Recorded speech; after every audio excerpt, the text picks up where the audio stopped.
Welcome back to the Chattable podcast, where we learn real English in real life and have fun and be proud. It is really wonderful to be back. And today we are tackling a subject that it's universally relatable. I mean, it doesn't matter where you live or, what language you speak at home. You do this every single day. We are talking about food. Right. But hold on. Before everyone grabs a notepad thinking we're about to, drop a recipe for the perfect lasagna or something, we should clarify. Yes. We aren't doing a cooking show today. We're doing a language show for this episode. Precisely. We're exploring the language of eating. And not just the nouns, like fork or spaghetti, but the phrases that describe our actual relationship with food. Because, how you talk about eating often reveals a lot about your lifestyle. Yeah, it really does. It shows your values, your schedule, and honestly, even your personality type. It's surprisingly deep for something we usually do while scrolling through our phones. Very true. So looking at the research for this episode, we have 3 specific phrases on the docket.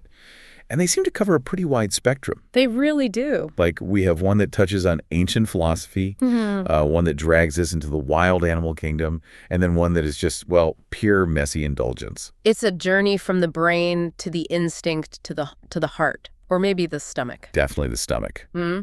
So let's not waste any time. I want to start with the big one. Let's do it. This first concept isn't just a phrase. It's basically a personality test. You can practically divide the entire human population into 2 camps with this one. You really can. It's one of the most fundamental divides in human psychology, honestly. So let's set the scene for the listener. The source material gives us 2 distinct archetypes. Right.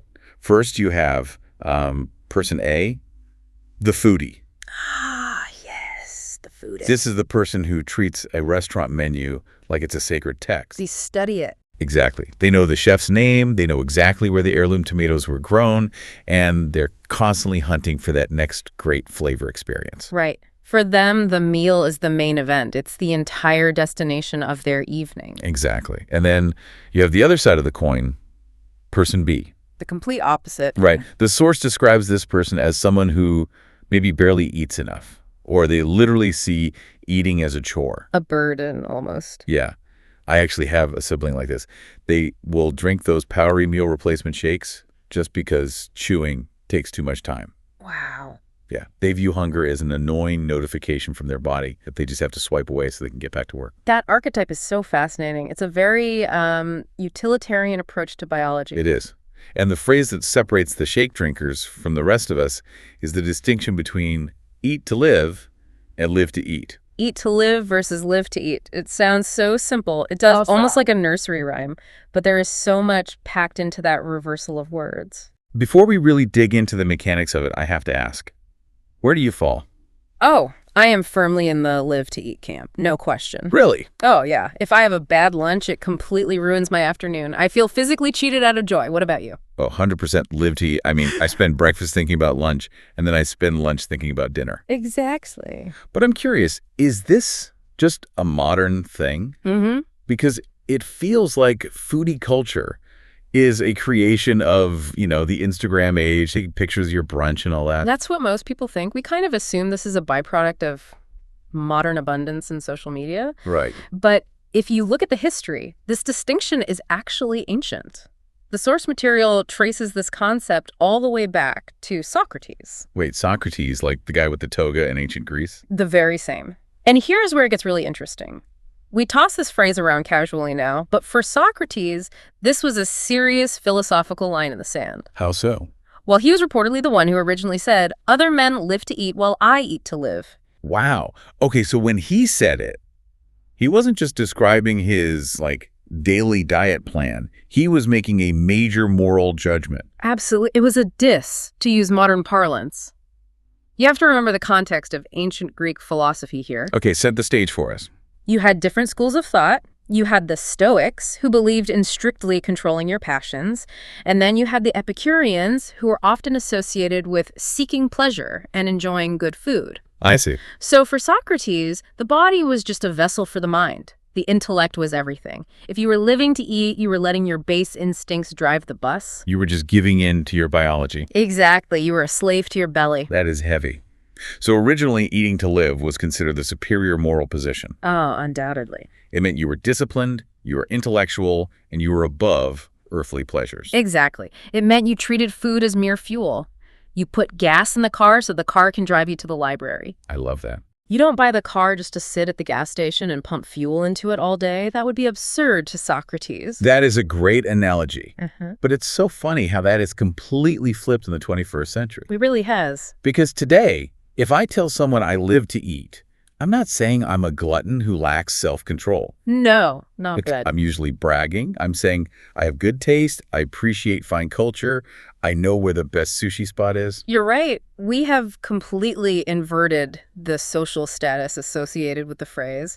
Today, eating to live is often seen as kind of sad. It really is. If you tell someone you just eat to live, they look at you like you're a robot, or like you're missing out on one of the great joys of human existence. Yeah, it's almost like we pity the eat to live crowd now. Like, Yeah. oh, you poor thing, you don't care about this artisan sourdough bread. Precisely. But let's look at the language structure itself, because the source mentions a really cool term here that our listeners will find interesting. Oh, right, the term is chiasmus. Yes, chiasmus.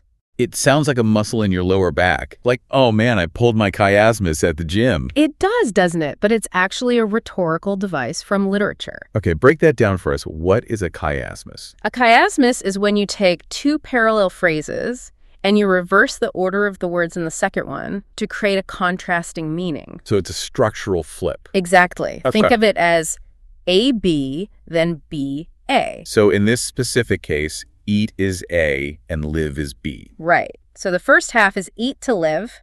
The action is eating, but the ultimate goal is living.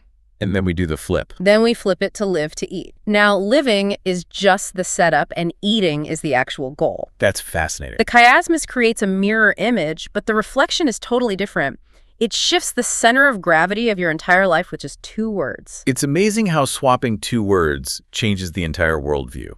It really is a binary system. It is, and practically speaking for you listening, this phrase is incredibly useful for navigating social friction. Oh, because these two types of people, the fuelers and the foodies, they often have to interact in the real world. All the time? The friction is real. I've seen relationships basically end over this dynamic. I completely believe it. Imagine trying to pick a vacation destination with these two types. Oh boy. The live-to-eat person wants to go to Italy specifically to do a pasta tasting tour, Naturally. while the eat-to-live person wants to go hiking in the mountains and is perfectly happy bringing a box of protein bars for the whole week. Let's look at the actionable scenario provided in our notes because it highlights this exact friction perfectly. It really does. We have a hypothetical interaction here between two coworkers, Maya and Julian. Okay, let's set the scene for the listener. Picture a standard office break room. You've got the fluorescent lights buzzing, the hum of the refrigerator. Very bleak. Maya is sitting there, and she is looking at Julian's lunch with pure, unfiltered judgment. We've all been Maya at some point. Yeah. So she says, I can't believe you brought a plain turkey sandwich to work again. Don't you ever get bored? Notice the specific adjective she uses there, plain. Right, plain turkey sandwich. She is deeply offended by the lack of novelty in his lunch. And Julian's response is the ultimate conversational shield. He says, not really. I just eat to live. Food is just fuel for me. This is exactly why the phrase is so powerful in everyday English. Because he doesn't get defensive. Right. Julian isn't getting angry. He isn't saying, back off, Maya, mind your own business. He is defining his personal operating system. He is using that Socratic philosophy, whether he actually realizes it or not, to just say, my priorities are different than yours. It shuts down the criticism immediately. It really does. You can't argue with someone's core philosophy. If he's just said, oh, I'm lazy, she would continue to judge him. Yeah. But saying I eat to live sounds principled. Exactly. It frames his boring lunch as a deliberate choice of efficiency rather than a lack of taste. And then Maya doubles down on the dialogue. She says, I could never do that. I completely live to eat. I'm already daydreaming about the spicy Thai noodles I'm ordering for dinner tonight. The contrast there is so sharp. You have the turkey sandwich versus spicy Thai noodles. Total opposites. Utility versus a sensory experience. And notice the verb she uses. Daydreaming. Yes, daydreaming. That's the key indicator of the live-to-eat crowd. The anticipation. Planning the next meal. Exactly. The mental energy spent planning the next meal is almost as satisfying as the meal itself for her. Whereas for Julian, thinking about food is just a waste of mental bandwidth. For Maya, it's a full-time hobby. So the takeaway here for you listening is that you can use this phrase as a polite social buffer in your own life. Yeah, if you are the person who eats plain oatmeal every single day because it's fast and efficient, just tell people, hey, I eat to live. It makes you sound disciplined, like a monk, rather than just boring or lazy. And on the flip side, if you were spending way too much money on fancy dinners, just say, well, I live to eat. It frames your spending habits as a passion. It's a get-out-of-jail-free card for your diet or your budget. I love it. It's so practical. Okay, let's pivot to our second section of the episode. We are leaving the high-minded philosophy of ancient Athens, and we are dropping down into the dirt. We are going primal. This is a dramatic shift in tone. We're moving from the intellect straight to the instinct. The phrase is wolf down. Just saying it out loud sounds kind of aggressive. Wolf down. It really does. It has a sharp edge to it. The example from the source material is that guy wolfed down the whole pizza pie like he hasn't eaten for a whole week. That is a very visceral image. It really is. Yeah. I want to unpack the biology of this first. Why wolves? That's a great question. I mean, I've seen dogs eat incredibly fast, but why is this specific wild animal the anchor for this English phrase? It all comes down to evolutionary biology and pack dynamics in the wild. Okay, tell us more. Wolves are pack hunters, right? But they are also fierce opportunists. In the wild, food is extremely scarce. So when they get it, they have to act fast. Exactly. When a pack takes down a large animal, it's a chaotic, intense scene. You have the alpha eating first, sure, but you also have scavengers waiting nearby, and you have other pack members actively trying to get their share. So it's a highly competitive environment. Highly competitive. If you eat slowly in the wild, you starve. A wolf literally tears off a chunk of meat and swallows it whole. Without chewing? Without chewing. They are wolfing it down to get it safely into their stomach before another wolf can steal it from them. They don't savor the flavor at all. Not even a little bit. They secure the calories as fast as physically possible. That makes total sense. They're prioritizing secure storage over digestion speed. Right. And when we apply this imagery to humans, it carries a very specific, slightly negative connotation. It implies a lack of civilization. Yes. Because humans usually don't have to worry about someone physically stealing their pizza slice right off their plate. Well, depending on your roommates, maybe you do. True. But generally speaking, no. When a human wolfs down food, they are bypassing all the standard social rituals of dining. Right. Things like chewing with your mouth closed, pausing to talk, using a knife and fork properly. Those are the things that separate us from the animals. When you wolf down your dinner, you are reverting to that primal state. You are signaling to everyone around you, I am an animal right now. It feels almost violent. You aren't just eating the food, you are attacking it. That's a great way to put it. It's an attack on the meal. But here's the nuance I want to get into for this episode. Let's hear it. In the wild, wolves do it because of actual starvation or brutal competition. Right. In modern human society, when we say someone is wolfing down their lunch, are they usually actually starving? Rarely. I mean, sure, sometimes you haven't eaten all day and your blood sugar is crashing. But in modern usage, wolfing down is almost always about time. It's a scheduling issue, not a caloric issue. Exactly. It's the sad desk lunch phenomenon. It's the person eating a bagel while literally running to catch the subway. The source material notes this shift perfectly. It says we use it to describe waking up late and eating toast in 2 bites, or eating a burger while sprinting between college classes. I remember those days vividly. Me too. You have exactly 10 minutes to get from one side of the campus to the other. You aren't tasting that burger. No. You are essentially refueling a machine while the machine is still moving. Which, ironically, brings us all the way back to eating to live, but in a much more frantic, stressful way. That's a great connection. Wolfing down is the dark side of eating to live. It's efficiency taken to an unhealthy extreme. And physiologically speaking, it's terrible for your body. Oh, it's a complete nightmare for digestion. You aren't chewing, so you aren't releasing the enzymes in your saliva that break down the food. You're swallowing a bunch of air. Yes, and you're not giving your stomach time to signal to your brain that you're actually full. But socially, and this is the interesting part of the language, using the phrase can actually be a form of politeness. How so? Explain that. Well, let's look at the actionable scenario provided in the outline. We have this dialogue between Chris and Alex. Right. Chris is watching Alex eat, and he's genuinely concerned for his safety. He says, "Whoa, slow down. You are going to choke on that sandwich." That's the natural human reaction to seeing someone wolf down food. It looks genuinely dangerous. It triggers a kind of fight or flight response in the observer because it looks so frantic and unnatural. And how does Alex defend himself? He says, I can't.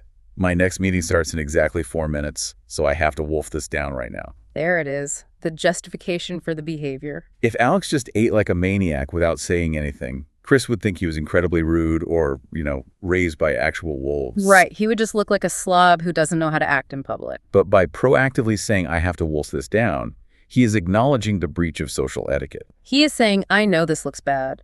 I know this isn't how civilized people eat in an office. But the external pressure of the clock is forcing my hand. It acts as a verbal apology.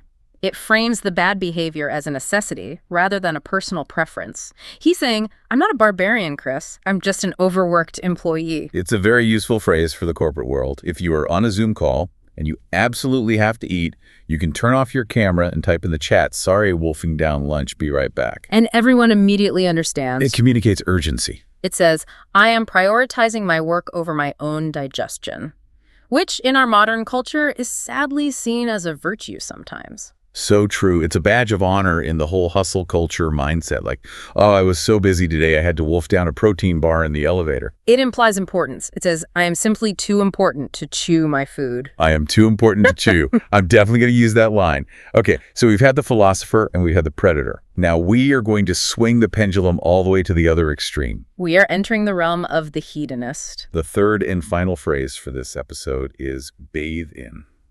Just hearing that phrase out of context makes me feel a little sticky. It is a weird juxtaposition, isn't it?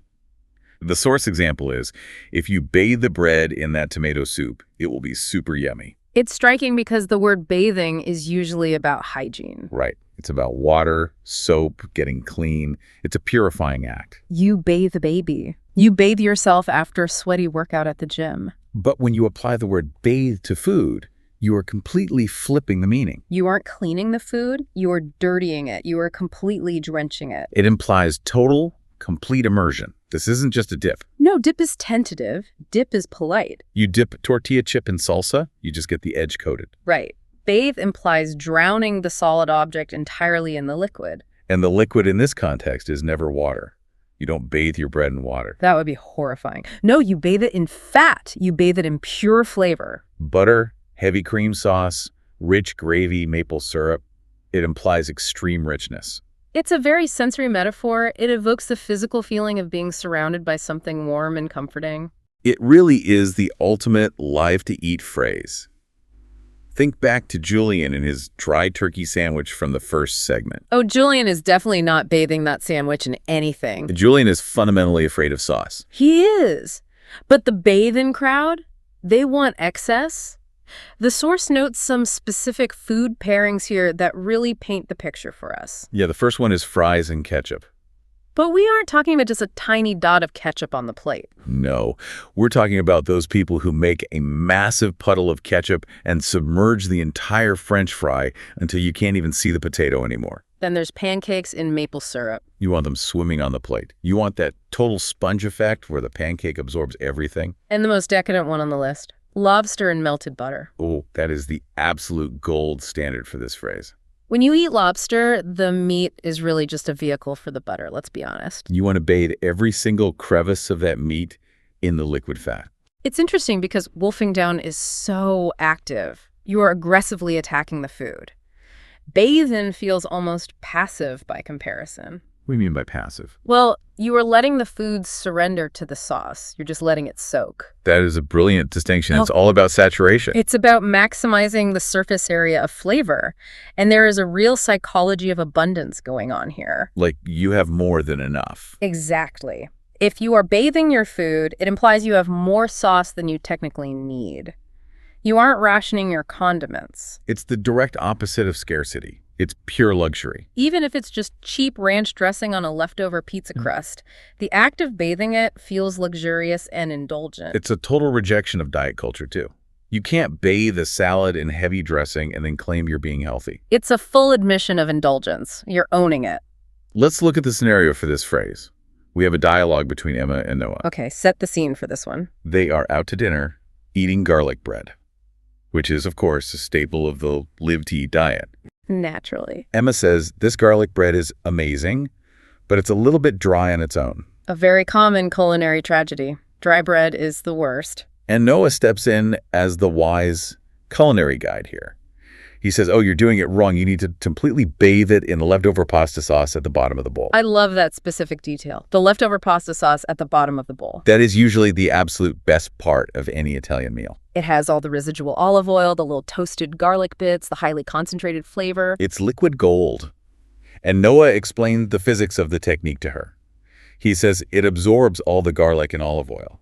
See, Noah understands the structural integrity of the bread. He knows it acts as a sponge. By telling her to bathe it, he is explicitly giving her permission. Permission to do what? To be messy.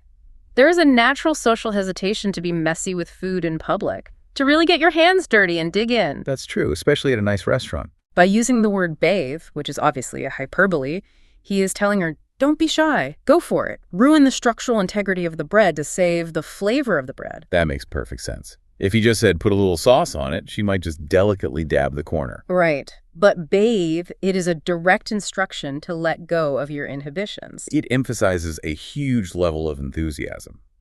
You can't bathe food in sauce without being incredibly enthusiastic about the flavor. So if wolf down is essentially an apology for bad manners, bathe in is an active endorsement of bad manners. In a way, yes.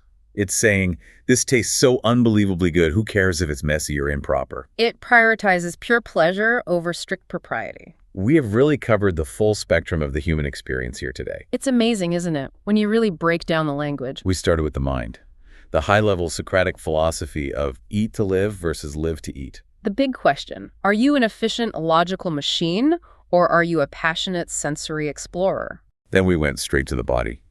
The biological imperative to wolf down food when time is short or stress is incredibly high. That deep connection to our wild animal ancestors and survival instincts. And finally, we ended with the soul, or at least the pleasure centers of the human brain. The desire to bathe in flavor, to seek comfort in absolute abundance. It really validates what we said at the very beginning of the episode. Language is a mirror. If you listen closely to how someone describes their lunch, you aren't just hearing about their daily calories. No, you're hearing about their packed schedule. You're hearing about their core values. You're hearing about their current stress levels. So here is the final challenge for you listening right now. The next time you sit down or maybe stand up for a meal, I want you to narrate it in your head. Yes. Observe your own behavior. Ask yourself the hard questions. Are you wolfing this meal down? And if so, why? Is it because you actually have to? Or just because you're chronically stressed out? Are you bathing anything in sauce? And if so, are you truly enjoying it, or do you feel weirdly guilty about it? And ultimately, zoom out and ask yourself, are you eating to live, or are you living to eat? And remember, there's absolutely no wrong answer here. Just own it. Exactly. If you're a Julian, be a proud Julian. Enjoy your efficient fuel. And if you're a Maya, order those spicy Thai noodles and daydream all day. Just maybe don't wolf them down, or you won't even get to taste them. That is great advice. Well, that is all the time we have for this episode of Chattable. We hope you leave this conversation a little hungrier and a little smarter. Keep listening, keep learning, and really enjoy your next meal. Bye for now.